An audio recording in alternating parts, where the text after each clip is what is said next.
Yo, what is going on? This is your humble correspondent here, John Ross Marcus Cox, back with the Way Too Much JRMC podcast. Yes, it has been a couple months, and I apologize for that.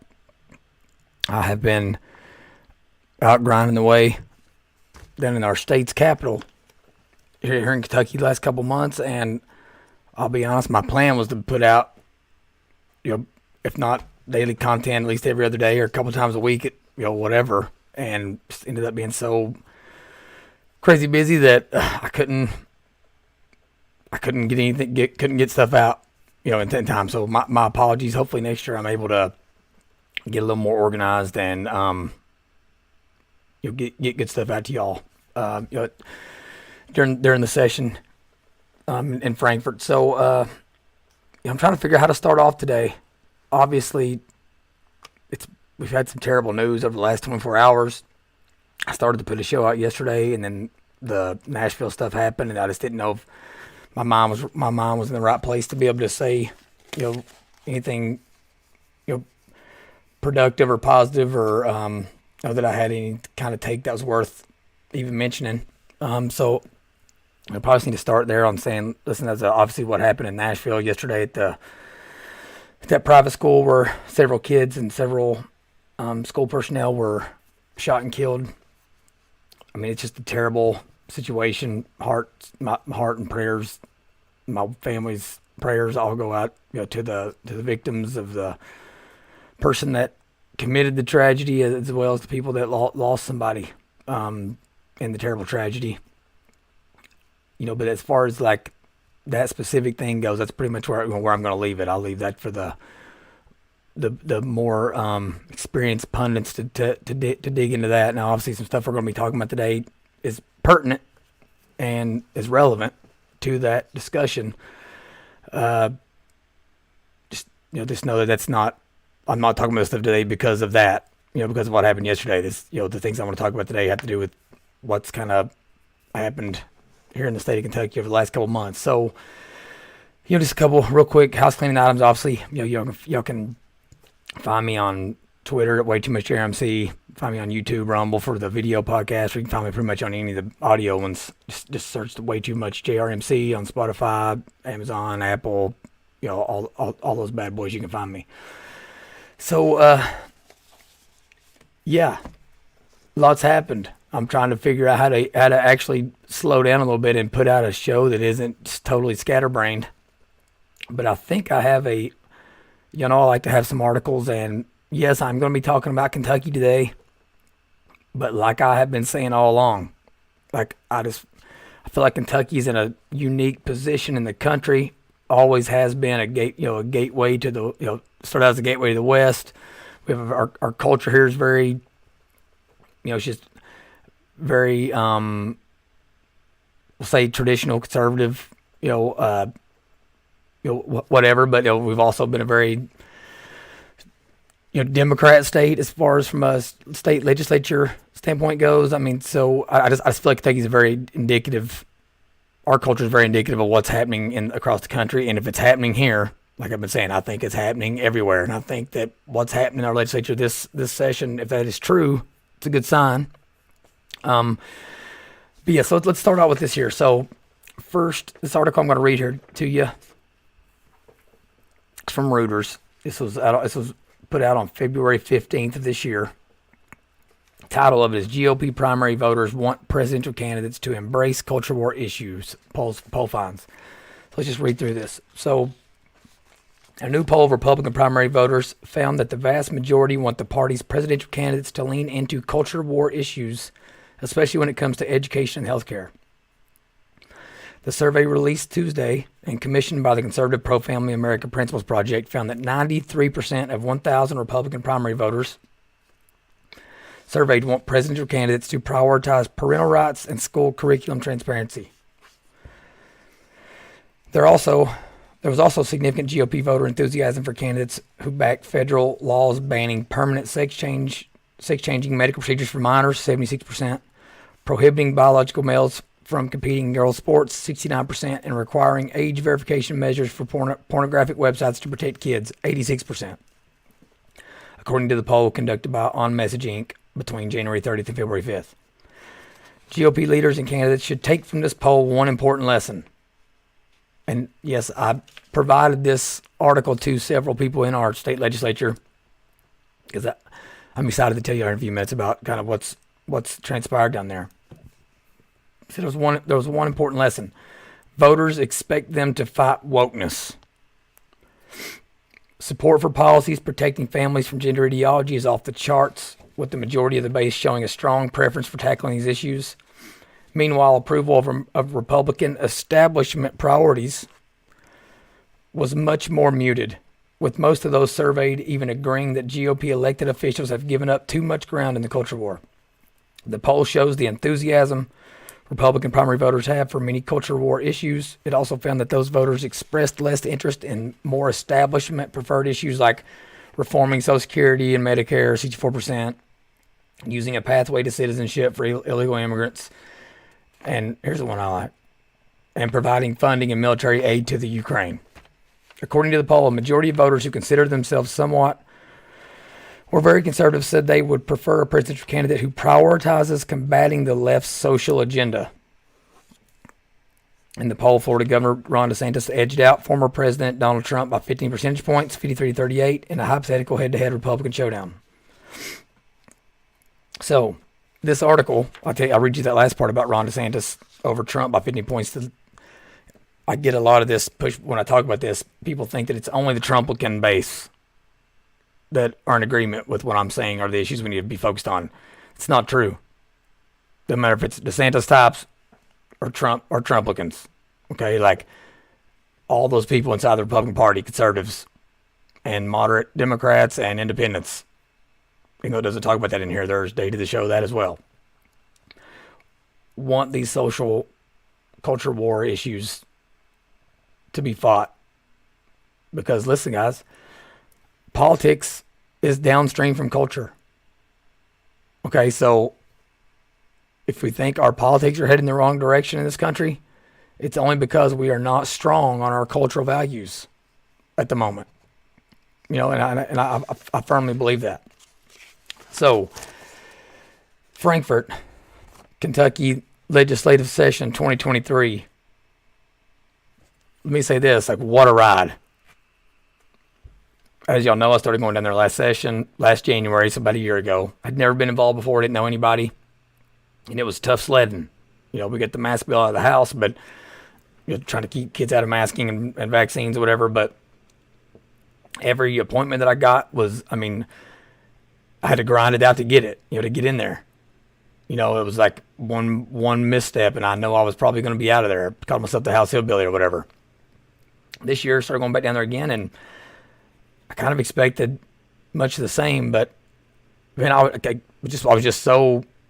have such a positive outlook on things now, as far as like what all we have to do is remain engaged. So from last January to this January, I went from being an outsider to this year.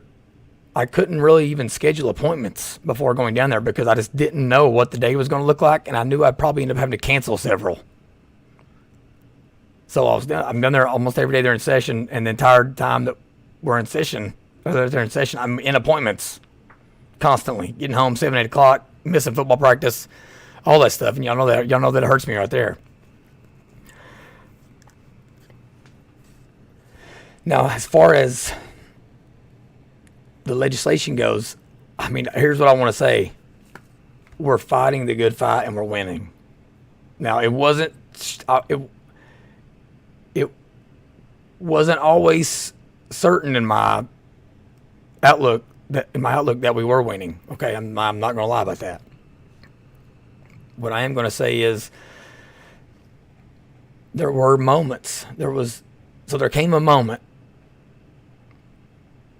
where I thought everything that we had all worked for was on the line, and that we literally may be getting none of it.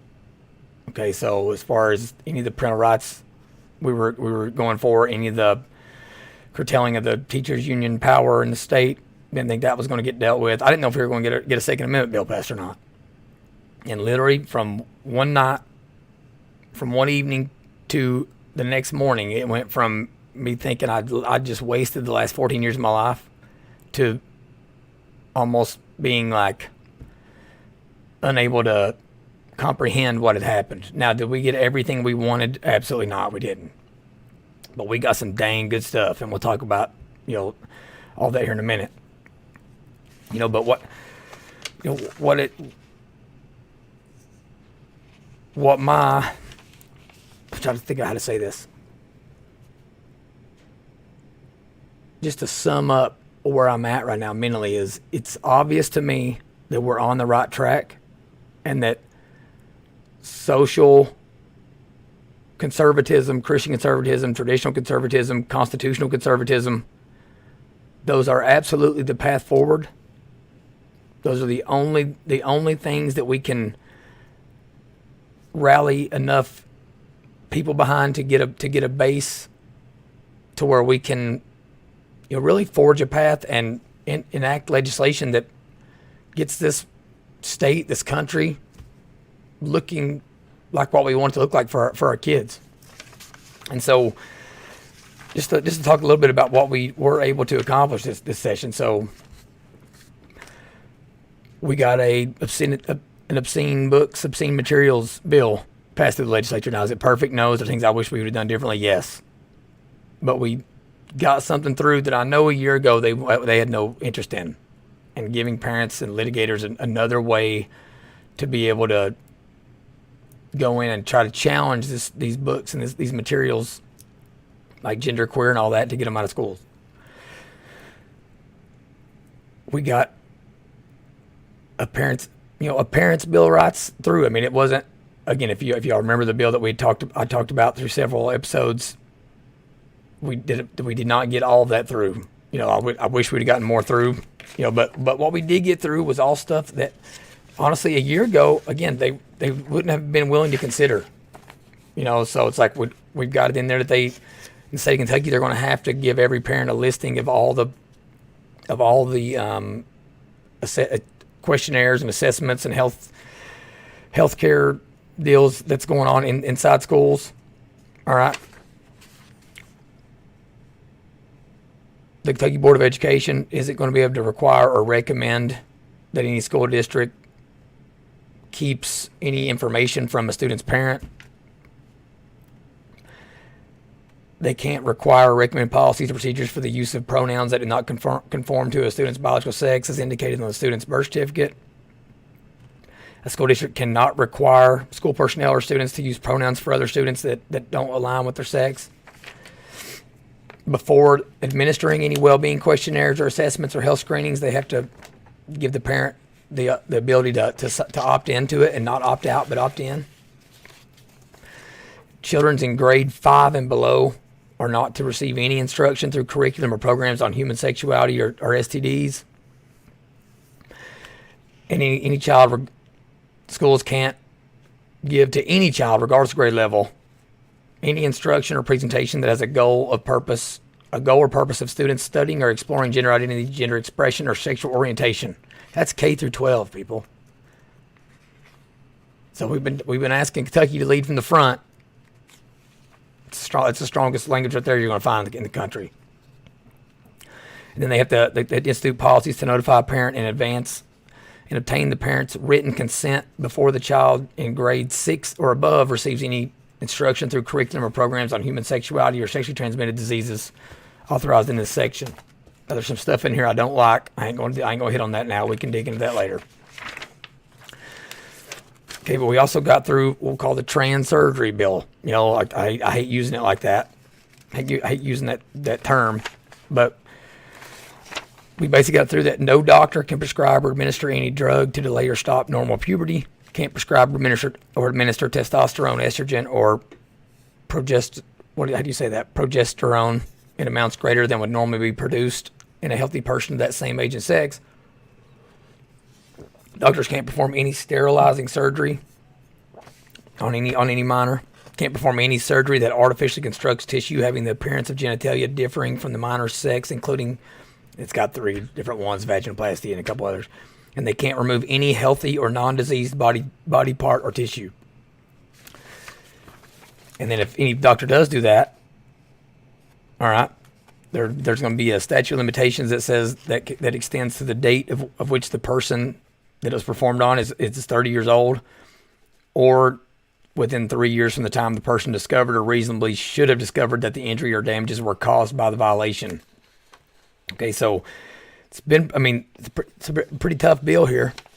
All right, and then the one part that I didn't tell you, and I'm gonna be honest with you, I'm telling this part last to you because this is the one that shouldn't have been. This should not have been hard in Kentucky. It shouldn't have been, but for some reason it was. So up until that last moment when they passed, this is SB 150 here in Kentucky, till they passed this thing.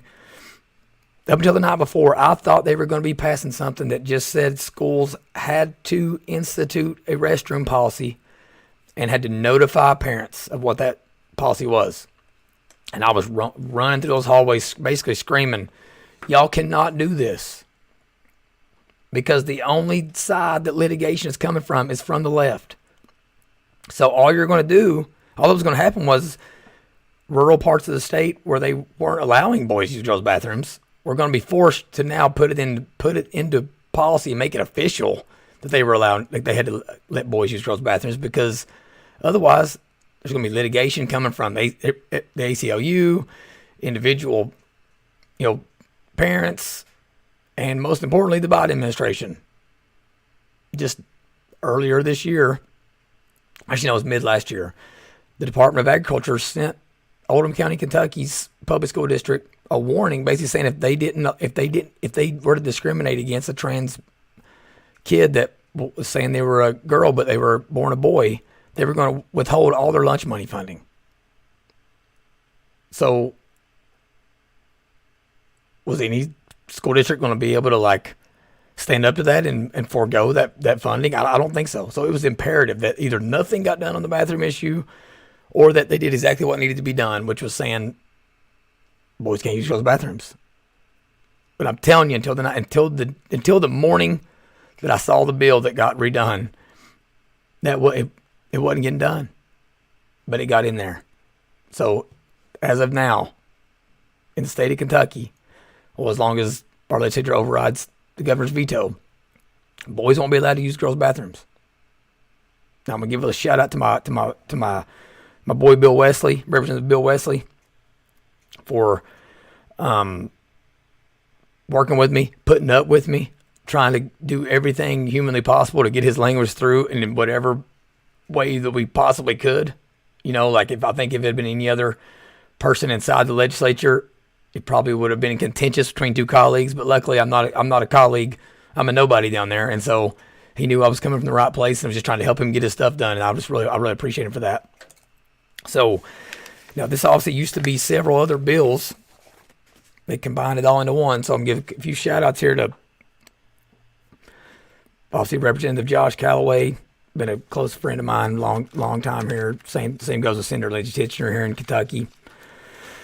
Shane Baker, Ryan Dotson, just the whole slew of people that helped work on this bill. The Family Foundation here in Kentucky, they were absolutely phenomenal, and I'm hoping maybe me and the director of the Family Foundation, David Wallace, can come on and do a show together and just kind of talk about our, my presence in Frankfort has nothing to do with me. It's an idea. I represent an idea, and I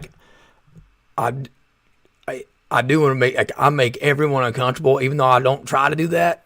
It just happens, and so our relationship was, even though it ended up being great in the end, it wasn't always warm and fuzzy. I guess is the way to put it. And then the other rep that absolutely deserves every single bit of positive reinforcement, encouragement, prayers, all that is Representative Jennifer Decker out of Shelbyville, and she's the one that spearheaded the transgender procedure bill and took all kinds of hate and everything from the public, and she's just a great person, great friend, woman, Christian, all that stuff. So I just want to personally thank her. That definitely isn't the only people that deserve shout outs on here. So anybody I'm not giving one here, just know I love y'all too, and you'll come up eventually. All right, we also got a few other things put through there though. Let's look into this. We also got a big teachers union busting bill, and people thought we were crazy when we first started talking about this, saying this was a goal. And I want to, my buddy Josh Bray out of Rockcastle County filed a bill. Basically, it's going to, once these current collective bargaining agreements are done, it's going to do away with payroll deductions for teachers unions. All right, and like people may think that that's singling out one group and that shouldn't happen, but here's the deal: when it comes to elections, school board elections are the only election where a certain segment of the population isn't even allowed to donate to their campaigns. Teachers can't even donate to a school board candidate's campaign. But the teachers union themselves here in Jefferson County in Louisville, Kentucky, they donated over $1 million to 4 candidates here. So the state has no business directly withdrawing political contributions, which is what those were. And if you look and see how they directly withdraw payroll from their teachers here, they don't, on the form where they elect to do so, it doesn't even tell them how much they're going to take out. It never even says it. It doesn't say how much is going towards politics, how much is going towards their actual dues, how much is going towards lobbying activities, how much is going towards the professional liability. None of that. So, but one of the ways they scare people is they say, well, we're going to pay for your professional liability if you're being sued. And this right here may be the one bill we're going to talk about where I really got to test out my theory on if we're, as in Kentucky, old school Republicans, or for a new just a conservative, socially conservative party. And we got a bill passed here in a non-budget year to pay for teachers' professional liability. The state's just going to in-house it. That way, the unions can't use that scare tactic to say, well, we have to be able to directly withdraw your dues because otherwise you won't pay for your liability insurance and you'll get sued and you'll go bankrupt and fearmonger them to death.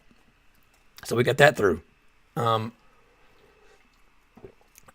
great dude here in Louisville, John Hodgson, got through a bill that stops law enforcement from putting cameras on somebody's property without consent. A lot of people don't know this, but state game wardens here in the state, in most states, and in federal ones as well, if you have over like an acre of land, they can put cameras up anywhere they want, and spy on you and use it for investigations. There's no warrant needed, none of that. So he got that bill through, and then for me, one of my favorite ones is the fact that we finally got a second amendment bill through. That's Josh Bray from Rockcastle County, but Lindsey Titchener from Oldham County had filed a very similar bill in the Senate as well, and it was awesome seeing them work together and keep the chambers from playing chicken and passing competing bills into each other's chamber and then having to play chicken in the end on figuring out which one they were going to use. But now in the state of Kentucky, any federal laws that are put on the books, regulations, executive orders, anything like that, after January 1, 2021, they're no longer enforceable here in the state. It's illegal. And that's pretty awesome. Now we're also working on getting a school choice, a constitutional amendment passed through.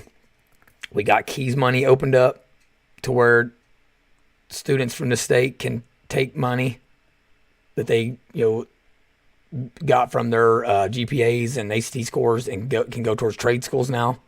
We're still fighting to try to get this to where homeschool kids are open. It's open to them as well. And we're still fighting to try to get it to where private school kids that don't have access to extracurriculars, but in particular homeschool kids that don't have any access to extracurriculars, can play through public schools.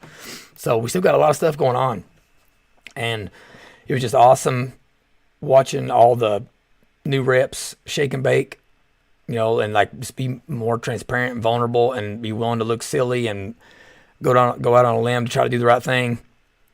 And just with telling you what all that just happened, I can't stress this enough. We got this all got done, but we were so close to none of it getting done. So one thing I want to tell everyone here in Kentucky, Yes, we got stuff done, but do not think this war is won. We have won the battle this session, and obviously they still got to override a bunch of vetoes from the governor. But that battle was not the war, and not only do we still have a war being waged on us from the left's agenda, but there's also a significant faction of the establishment right. When I talked about it a minute ago, like think of the people that want to, that love sending $100 billion to Ukraine. Like, those people don't like us. They just don't. I'm not trying to dog any one politician, but those are the same ones that are all about big corporate handouts. All they care about is business-friendly environment, low taxes for the rich. I mean, and again, I'm just trying. I'm not saying this to cause an argument with anybody, but that's not why Kentucky is a supermajority in the Republican Party. It's not because of those issues. It's not because of lower taxes. It's not because of economic, business-friendly climates are everybody's top desire. It's not. It's because of social conservatism. A large number of current conservatives in the Kentucky legislature would have been Democrats 15 years ago. There's still a couple of them, Robin Webb and Ashley Taggart Lafferty, that are Democrats that are currently in that battle right now. They're thinking they're Kentucky Democrats from 20 years ago, whatever. Like, you can't be a Democrat and be reasonable anymore. Okay, and so we still have a war to win. All right, now I'm going to show you a couple of charts here to tell you kind of what I'm talking about. So let's see this here real fast. All right, so you can see this first chart. So this is the percent of people who say these values are very important to them. So patriotism. In 1998, 70% of Americans said that was important to them. In 2023, it's 38%. Religion in 1998 was 62% of Americans said it was important to them. Today, it's 39%. Having children, 59% was important to them in 1998. In 2023, it's 30%. Community involvement was 47% in 98, shot all the way up to 62% in 2019, and now it's 27% in 2023. So just 4 years later. And then money. Is money very important to you? 31% in 1998, shot up to 41 in 2019, and now it's 43 in 2023. So this is a recipe for disaster. Patriotism down. Believing in God, way down. Having children, way down. Community involvement, way down. Love of money, way up. That should make all of us. That should be all most of us need to know right there. I got one more I want to show you. So this is percent who say these values are very important. So this is from the Wall Street Journal. So patriotism for Democrats in 2023. Okay, so this is 2019 adults conducted March 1st through March 13th of 2023. Margin of error is 4.1 percentage points. So I just told you those numbers over here. That was just collectively across all ideological lines. This is going to break it down based on Democrat, Republican, and Independent. So patriotism for Democrats, only 23% of them see patriotism as important. For independents is only 29%. Republicans 59%. Religion 27% for Democrats, 38% for independents, 53% for Republicans. Having children, 26% Democrats, 20% for independents, 38% for Republicans. This one right here is sad. Community involvement, 32% for Democrats. Good for them. 23% for independents, 25% for Republicans, and then money, 45% for both Democrats and Republicans, and then oddly enough, it's 36% for independents, which I would have thought would have been more like libertarian-minded and would have been much higher than that. But again, so money is equally as important for everyone. I'm not saying money shouldn't be a driving factor, but I'm a true believer in like doing the right thing, saying the right things, talking the talk, walking the walk. Ends up, rising tide raises all ships, right, or whatever, raises all boats. The community involvement. I think it's sad that Republicans and Independents are that low, and said kudos to the Democrats for being, higher on those there. But I think with the Republicans, a lot of I see it a lot with people I know. They struggle because it's just really hard to get involved nowadays because we are so splintered. And then having children, the fact that that's so low. I mean, like, guys, listen, we gotta. I mean, that's how we survive as a species. I mean, how are we not? How's that not more important to us? Now, my gut tells me that even though Republicans is only 38%, those 38% are probably having dramatically more children than the Democrats at 26 and the Independents at 20. Everybody I know that's Christian conservative has got like 2+ kids. I got 4 of them. So, in the long run, that's definitely a good thing. But to me, these two charts, show us very clearly that we absolutely have a culture war on our hands. And who gives a damn about politics if we don't have the culture that we want here in our country, in our state, in our cities, in our, like towns, whatever you want to call them. Like we got to get our national identity back. And I felt like we're kind of headed towards a lost cause but after this session here in Kentucky, our legislative session, I feel good about where our state's headed. We still got a lot of battles left to win, but I know I'm in it to win it. I know I'm down. I'm in the trenches. I love it. I love that stuff, so again, but let's go back here. I want to talk to you all a little bit of another article when I talk about the culture war and how I say the war isn't over yet. So the bill that we just talked about that we'll call the trans surgery bill, the trans education bill, all that. Everybody knows what happened in Nashville yesterday. Okay. I've talked on episodes before about, mental health and stuff that's happening in girls' bathrooms from boys being able to go in there. I've talked about all this stuff. Okay, you got to piece it all together. All right, well, this article I'm about to pull stuff from, I think, does a little bit of that, and it really wraps it up as far as like what we're up against, and that we can't let down our guard, period, on these issues. Specifically when it comes to this transgender stuff in schools, the surgery stuff, all that. Like, listen, and I'm allowed to talk about this, okay? Because like a lot of things I'm about to say kids need, I didn't get, and I wish I would have gotten it.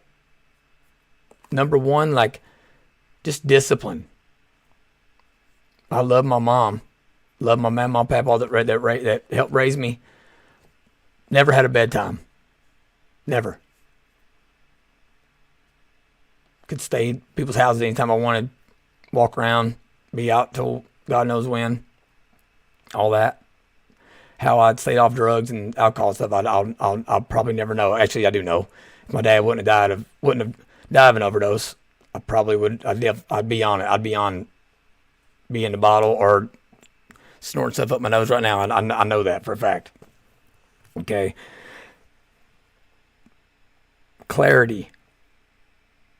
Okay, like clarity on who we are as a people, what defines a man, what makes a leader, what is my role in the community. Like it's things that weren't talked about.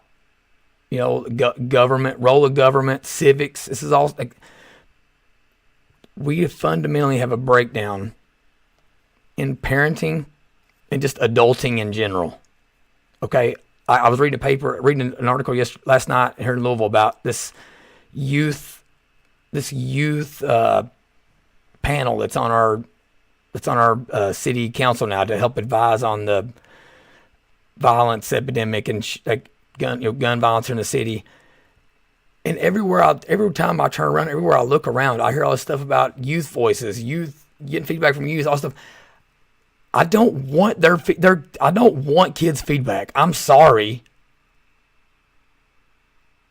If there's one person that wasn't qualified to tell you what was needed to deal with the fatherless epidemic in Southeast Kentucky, it's my redneck ass that didn't have. My daddy wasn't around and died of a drug overdose.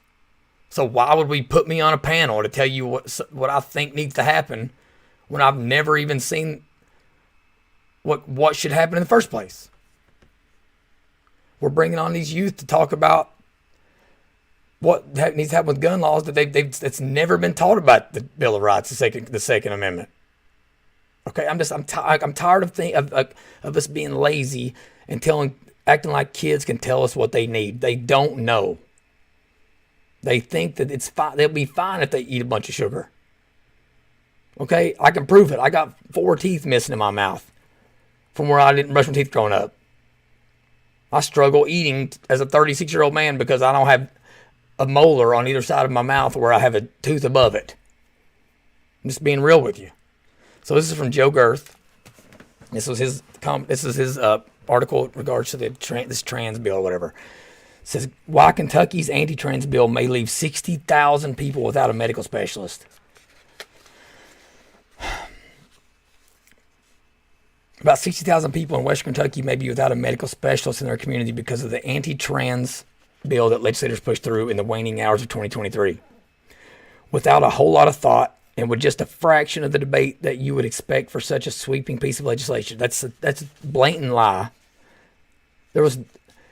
It's basically all the Kentucky legislature did this year was do committee hearings where the Fairness Campaign and the ACLU and people like that could come down and testify and all that. There was no one issue, one topic more discussed than this. And just in general, the lady I mentioned, Representative Jennifer Decker, that spearheaded the bill, there's not one other person on this planet that could have been tasked with drafting this legislation that would have put more thought, more research, more contemplation of her words, that they would have went to prayer more in order to make sure this bill wasn't hateful and did exactly what it needed to do. And so I just totally reject that notion. He says the bill would do a broad range of things, from prohibiting transgender teens under age 18 from receiving gender-affirming medical care. Yep, it is what it does. It is what it would do. I'm not trying to hide that. I don't think anybody else in the conservative that's actually conservative is trying to hide that either. Gender affirming. All affirmation means that you tell people that they're right. That ain't medicine. If I go in there today and say, I think I have cancer. Okay, should they give me radiation? No, they should not. This bill would do a broad range of things. So from prohibiting transgender teens from receiving gender-affirming medical care to allowing teachers to use kids' dead names and pronouns, to prohibiting trans students from using school restrooms for the gender with which now they associate. Those last two things, what they're saying that it's keeping teachers and people from doing, what it's doing is allowing people to have a sustainable model for interactions with other people. If people can just change their names willy-nilly, change their pronouns willy-nilly, use whatever restroom they want willy-nilly, do y'all understand how unsustainable that is?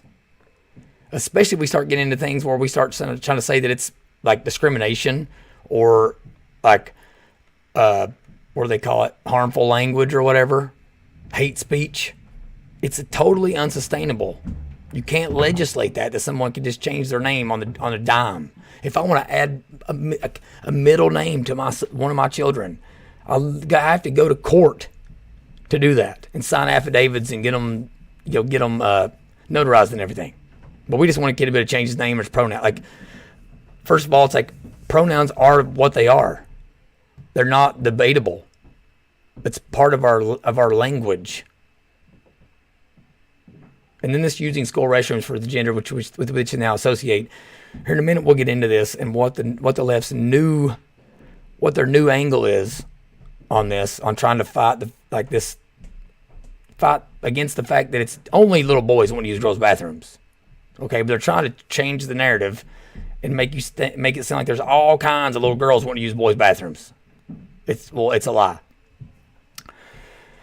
So unless the legislature allows Governor Andy Beshear's veto to stand, or a court steps in and blocks SB 150 on constitutional grounds, the wife of the specialist said the family will likely end up moving to another state with their 14-year-old transgender son, where he'll be able to get the care and the support he needs. Again, this is another thing that in this situation where you can't let your guard down at all. Like, transgender son means biological daughter. Transgender daughter means biological son. We have to remember that all the time. Jennifer asked that I not use the family's last name or her husband's specialty for fear of upsetting his patients and his 15-person staff before they know exactly what their plans are and whether they'll ultimately choose to leave or not. She said her husband, David, practices in a conservative rural county where he mainly draws patients from a 4-county area. There's no other doctors in his specialty, and some of his patients drive more than an hour to find another specialist if he were to leave. It'd be difficult for Medicaid patients, Jennifer said, since the closest doctors in her husband's area of expertise don't accept them. So she doesn't want to use her last name, but she used her name, his name, told you all about his business. Like, all of his patients are going to know who this is. This is a direct attack on trying to get people from this 4-county area to get up in arms and try to scare everybody to death. All right, so it's like, don't be so disingenuous. It's ridiculous. He's also been practicing in Kentucky for about 2 decades. Well, anybody that knows this dude knows who this is now. Gerst goes on to say, legislature didn't consider impact of bigoted bill.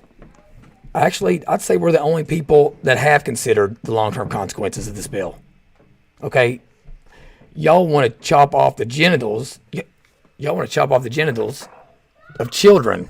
So don't tell me that you have considered the long-term consequences of this thing. Don't even try telling me that.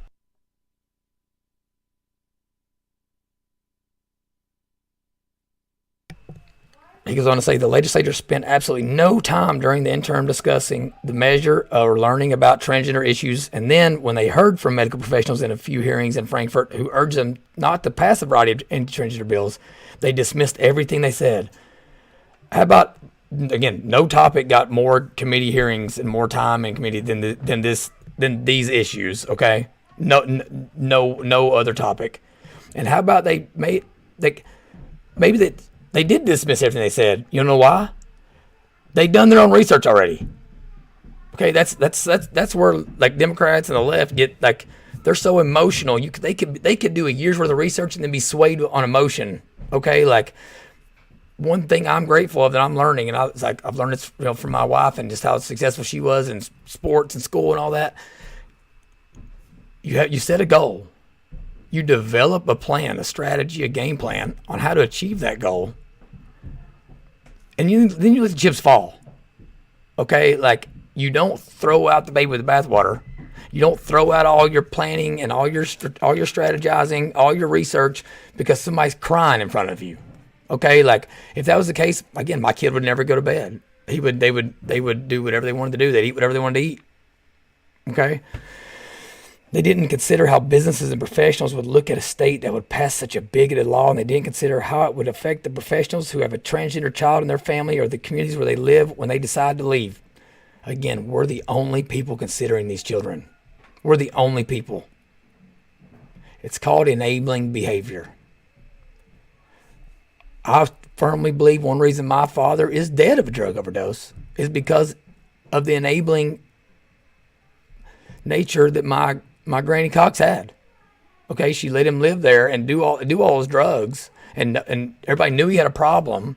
I blame the police around there they should have locked him up when they see him driving on the street drunk. Okay, instead of being swayed by emotion on how much they like him and how much charisma and stuff he had. Okay, like, my kids cry all the time, and it doesn't change my decision. We're the only ones that have thought about this. And when it comes to businesses and professionals, if you don't want to live here, because the state of Kentucky isn't going to let you cut off a young girl's forearm skin and put a fake, you know what, down between her legs, get the hell out then. I don't care. Get out. It's the beauty of federalism. 49 other states you can go to. Go find somewhere else.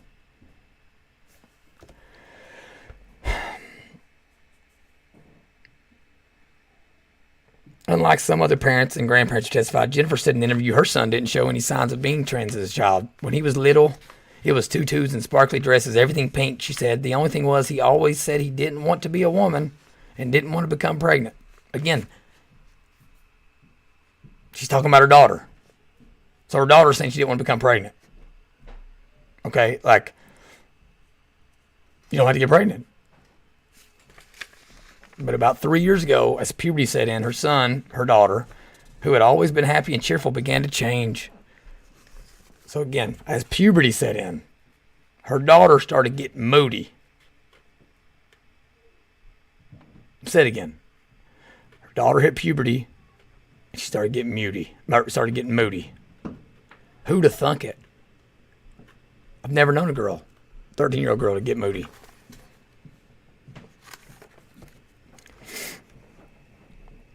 He was bubbly, had lots of friends. She was bubbly, she had lots of friends. But through the next year, he became more withdrawn, depressed. It just became obvious something was wrong. Yes, she was going through puberty. The same way boys do the same thing and start getting all weird. Start sleeping all the time because they're growing and it's like he began trying to harm himself. We couldn't baby-proof his life, noting that everything from knives to medication to thumbtacks to pencils were a danger to him. They sought counseling. She first came out as queer in the spring of 2021. Then he came out as transgender that summer and began to transition socially, meaning he hadn't sought any medical intervention, but transitioned with things like a name change, a haircut, and he began to dress differently. I'm not even saying, listen, bruh, if you want to cut your hair and dress different, I think we were all already there. That we don't, you don't need to chop yourself off your body in order to do that. In order to, express yourself. It says when he was 12 and 13, when the body started changing, his brain started questioning it and putting it together. My kid is hilarious and happy, and the child that I had 5 years ago. He stopped trying to hurt himself. The change in his outlook was almost immediate after his transition. My kid is hilarious and happy, and the child that I had 5 years ago. He stopped trying to hurt himself. Again, this mother is trying to say that we're not thinking long term. She's literally only thinking about the present. That's all she's thinking about. In the scheme of life, a kid that's 12, 13. So from 2021 to 2023, she's saying that her daughter got super moody, got depressed, and now is happy again. Is that really because of gender transition, or is that just because that's how puberty works? Most of his friends have been supportive, but some of his friends have continued purposely to use his dad name. His teachers have been supportive as well, although Jennifer said one teacher who had him in a class when he was younger continues to struggle with the new name and pronouns. Jennifer does too, on occasion.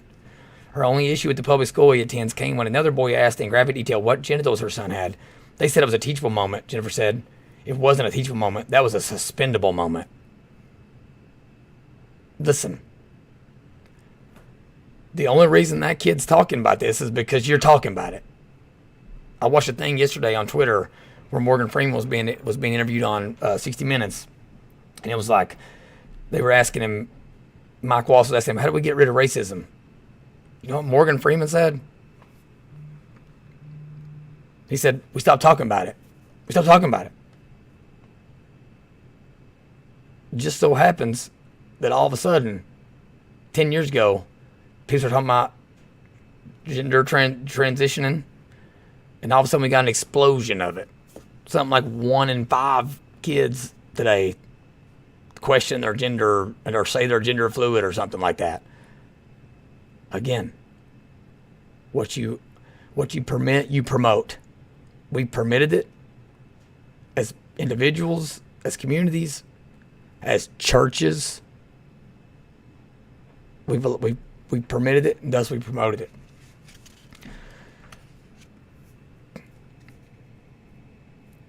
Again, and Jennifer wants to suspend a student for not catering to the smallest percentage of things in this world.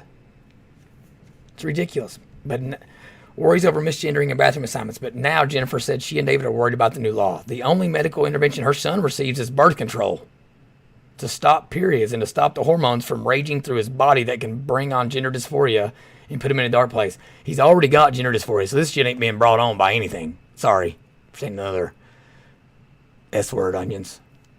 Try to keep it family friendly. But I want to read that again. This sums it up. Again, if it's happening in Kentucky, think about what's happening everywhere else. This is in a rural community where there's only one specialist in 4 counties, so it tells you how rural it is. The only medical intervention her son receives is birth control to stop periods. If you're not watching right now, I'm rubbing my face. The only medical intervention her daughter is receiving is birth control to stop periods and to stop the hormones from raging through her body. I don't think this bill is going to stop the ability for a doctor to prescribe birth control pills to a girl.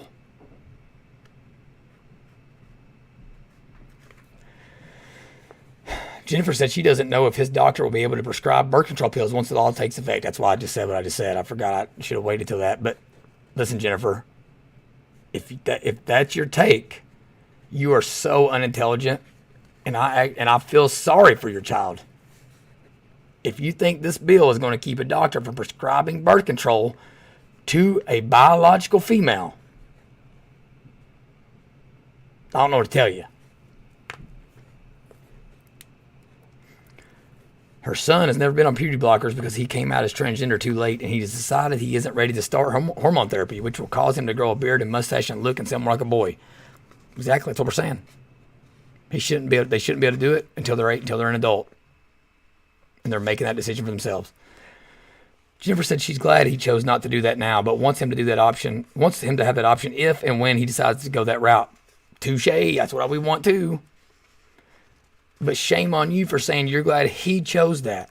Your minor child can't choose. They don't know what they're choosing.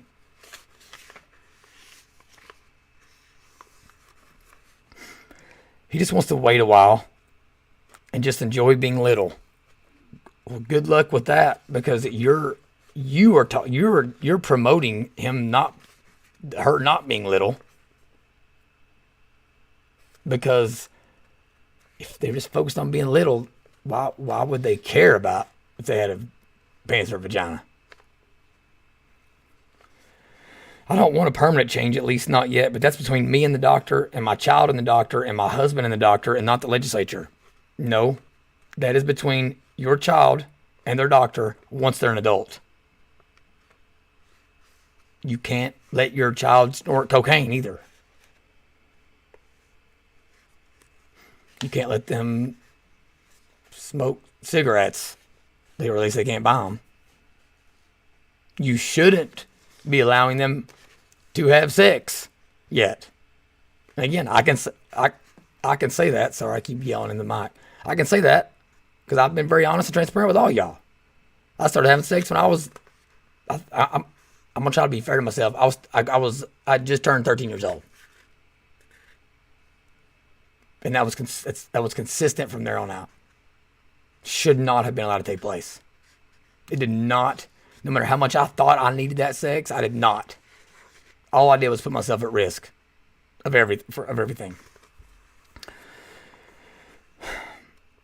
She worries about whether the state will use data mining to suss out what children are transgender. Oh, that's funny. Someone on the left's worried about data mining. Or how they will figure out what doctors may violate the law by prescribing drugs to help with the transition. the same way they do now, to go out and find the doctors that are overprescribing Oxycontin and everything else under the sun. That's not abnormal. There's already laws in place governing that. And she doesn't like the idea that teachers will be able to misgender her son if they choose. They're not choosing to do anything. They're following the same protocols that have been in place for God knows how long in humankind. As long as the English language has been used. Is this stuff happening in like Latin America and with the Spanish language where everything is masculine and feminine?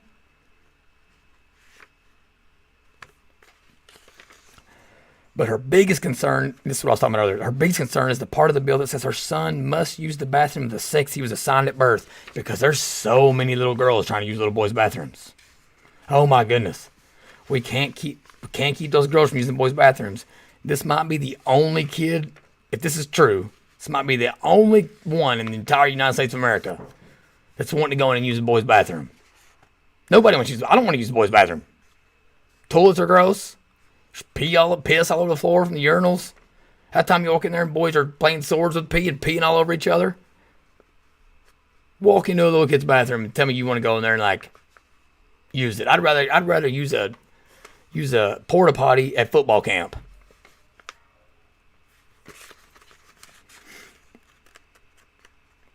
He uses the girls' bathroom. He uses the girls' bathroom because he's afraid to use the boys' bathroom. They're trying to normalize this stuff, and it's not normal. She is using the girls' bathroom because she should use the girls' bathroom. She doesn't have a penis. Okay, shame on her for being willing to let her little girl put herself in that situation with little boys with their own little hormones that they're going through in puberty. Shame on her for wanting her 13-year-old little girl to go into a bathroom full of 13-year-old boys. I mean, that is absolutely terrifying. And shame on her for wanting to put other little boys in that situation. They're kids. They can't always control themselves on stuff. They don't know what's happening to them. They don't. Puberty is scary for a lot of people. You don't know what's happening to you. Guess who's supposed to help you through that? Your parents. Instead, you're just leading this person into a life of confusion and depression. So, I mean, it's scary. It says, Jennifer said she worries what will happen if his appearance becomes more masculine and he continues to use girls' bathroom. Just to be a girl. There are girls that have facial hair. I have a family member that, like, for a long time grew sideburns and mustache and beard, and like she had to shave and had to eventually take hormone stuff to make it stop. She didn't think she was a boy just because she had a hormonal imbalance making her grow facial hair. This wouldn't have been a problem if the legislature had moved more slowly and considered the science involved. I'm done with science. All right. Like, I'm going to do research. All right. If it's scientific research or if it's political research or if it's historical research or whatever, I'm just going to do research on whatever topic I'm talking about. But you all have tainted the word science, maybe forever. Researchers are still trying to figure out exactly what it is that causes transgender people to be transgender. A small study out of Spain in 2013 found the brain is structured differently in those who are transgender than it is in those who identify with the sex they are assigned at birth. Researchers are also trying to figure out this phenomenon. What social conservatives are trying to tell you is that it isn't a thing. We're enabling this behavior. And we as adults want the instant gratification and the likes and the hugs and the want to be our kids' friends so bad to where we aren't willing to delay gratification in order for our kids to have long-term success.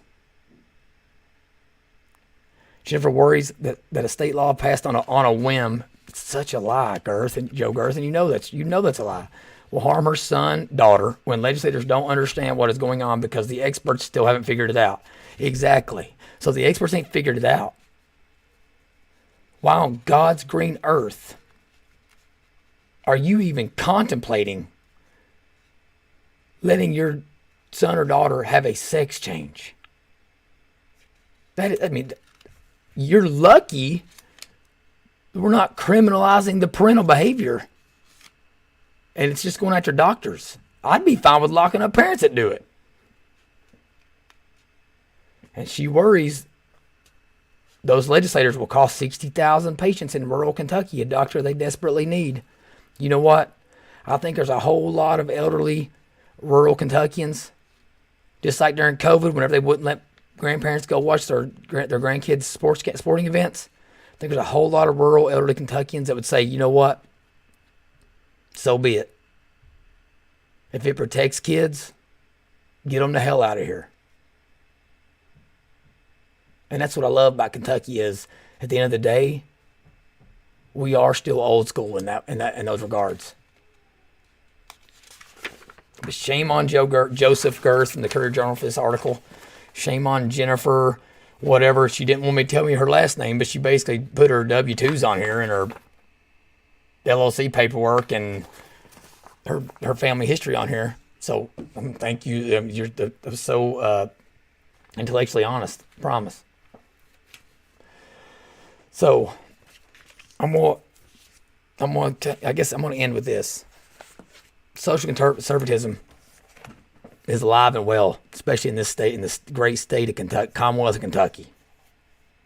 Christian traditional values, faith, family, freedom, fundamentals. All right, we still got a long way to go. But I think we got a good roster in Frankfort, especially, that has the right frame of mind, has a heart for listening, and cares, and wants to do the right thing, and isn't crazy left, and isn't send all of our paychecks to the Ukraine right. All right. We are the social conservative Republican Party. Get on the train, or or get off the tracks, because it's coming through. Okay. I don't care. I'm trying to figure out how to say this. We just ain't putting up with this bull, you know what, anymore. We're not putting up with this crazy left agenda. Same way that we're not worried about corporate handouts. We're not worried about lowering taxes on the biggest industries in our state that ain't going anywhere. It's the topic of our discussion. I'm gonna probably do a whole podcast just on this topic. Okay, we are a capitalist society, but guess what? The social conservative movement, we're not capitalists at all costs. We don't believe in capitalism at the lowest global price whatsoever. Okay, we can't do the right thing in America if we're allowing stuff to be made by Uyghur Muslims in China for free. Okay, we believe in federalism. So a lot of these bills, the bill John Hodgson they filed, Josh Brainley, the teacher Second Amendment bill, they were filed on purpose. There needs to be a defining line again on what is the national government's, what's in their purview, and what is under the state's discretion. Okay, we believe in reading the constitutions of the federal government and the state government. We believe in being realistic and pragmatic. I'm not necessarily idealistic. And most importantly here, I'm going to ask this fundamental question. This is what I'm going to leave y'all with.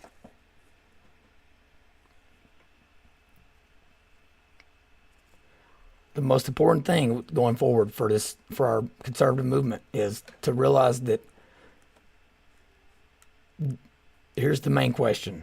Why can't we just create policies that makes the state of Kentucky, the state of Florida, the state of Missouri, the state of California, like, why can't we just draft policies that makes Kentucky look like what we want it to look like? God knows New York's doing that. California's doing that. Delaware's doing that. DC's doing that. Minnesota's doing that. God knows the left is doing it. They're doing it in our cities, through our city councils. Here in Louisville. Go into Austin, Texas. Okay? Like anywhere where there's Democrats in power, they're using their power to shape culture because they know politics is downstream from that.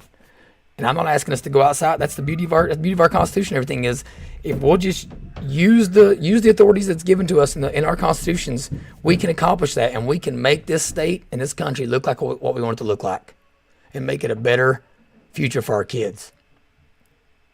So, I've been kind of all over the place today. I know that. I got a lot to tell y'all. So there'll be more content coming. I assure you that. Sorry if you hear my kids screaming in the background. But listen, I appreciate y'all. Thanks for listening. Kentucky is on the right path. Okay? Let's all stick together. And let's keep driving the message home. So thanks for coming to the Way Too Much MC podcast. Like, subscribe, comment, email me, all that good stuff. Appreciate you listening.